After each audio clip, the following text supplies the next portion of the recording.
It was 3:15 a.m. when Kitty Genovese, a 28-year-old woman with a passion for life and a heart full of dreams, left the late-night bar where she worked in Kew Gardens, Queens. The streets were quiet, the city's usual hustle replaced by a heavy stillness. She had a long walk ahead of her, a stretch of road that felt lonely despite the streetlights overhead. Kitty was in high spirits, humming to herself, eyes fixed ahead, unaware that someone was watching her. As she neared the entrance to her apartment building, a man appeared from the shadows. He was tall, dark, and dressed in a dark coat that blended into the night. Before she could react, he lunged, striking her with a brutal blow to the back of her head. Kitty screamed, a high-pitched cry that sliced through the quiet night. She stumbled and tried to run, but the man grabbed her, dragging her to the ground. She kicked and fought with all her strength, but he was too strong. For a moment, Kitty's mind raced, her body frozen, unable to escape the terror consuming her.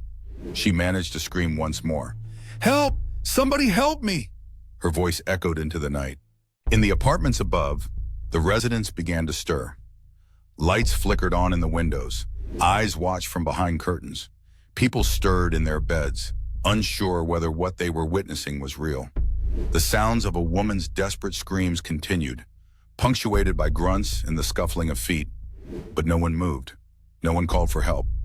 The silence lasted for only a few moments before Kitty's attacker, having realized he was not finished, circled back. He was calm now, his earlier aggression replaced with calculated intent. Kitty had managed to pull herself to the base of the apartment building steps, but she was dazed, her breath ragged. She could see the man now, standing over her, his knife gleaming in the dim light.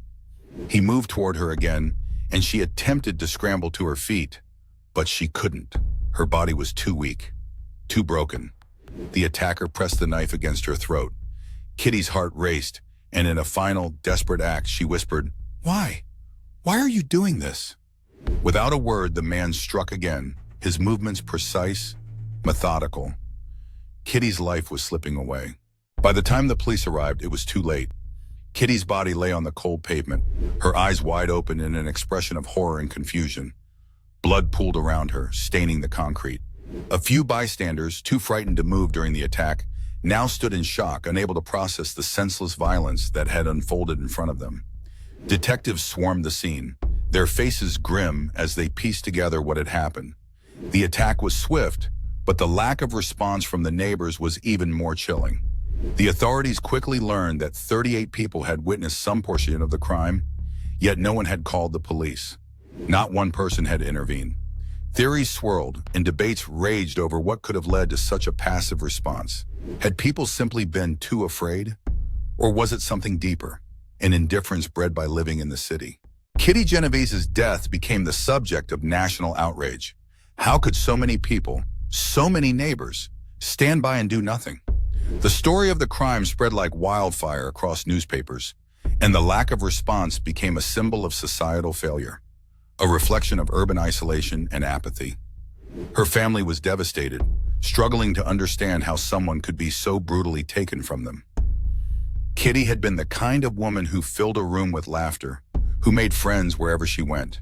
To know that her life had ended so violently, with no one stepping in to help, haunted them all. As the investigation continued, there were no solid leads on why Kitty's attacker chose her or what his motives had been. The more authorities dug into his past, the more disturbing the story became. It seemed that he had struck before and gotten away with it. For Kitty's family, though, the most haunting question would always remain, why didn't anyone help? Was it fear, apathy, or something darker that kept the witnesses silent? Months later, as the case remained open, a startling revelation emerged.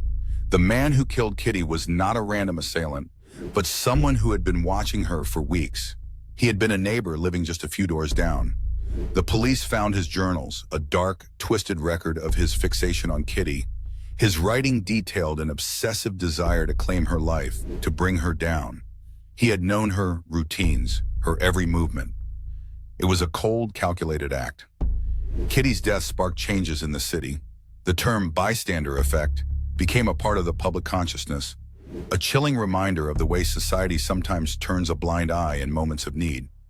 Communities began to reevaluate how they could foster a culture of responsibility, a culture where people cared enough to step in, to act.